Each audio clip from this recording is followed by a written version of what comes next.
অনেক দিন পর বানালাম দুধ শুক্তো। অনুষ্ঠান বাড়ির দুধ শুক্তোটা তো ভীষণ মিস করি। আর সাথে বানালাম বিহারি স্টাইল চিকেন, যেটা কিনা ভীষণ ভালো হয়েছে। তো আজকের মেনু দুধ শুক্তো, ভাত আর বিহারি স্টাইল চিকেন।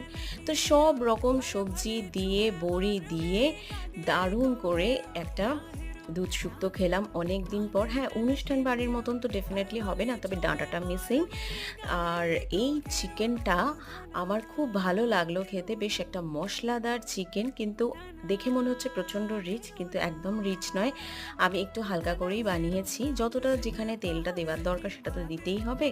এখানে এই বিহারি স্টাইল চিকেনটাতে মেনলি রসুনের আধিক্যটা বেশি থাকে, বেশ ভালো রকম মশলাও থাকে, গরম মশলা, তারপরে আরও অনেক নানা ধরনের গুঁড়ো মশলা থাকে। তো চিকেনটা দেখেছো কি সফট হয়েছে। আমার দুটোই রান্নাই খুব ভালো লেগেছে। তোমাদেরও ভালো লাগলে লাইক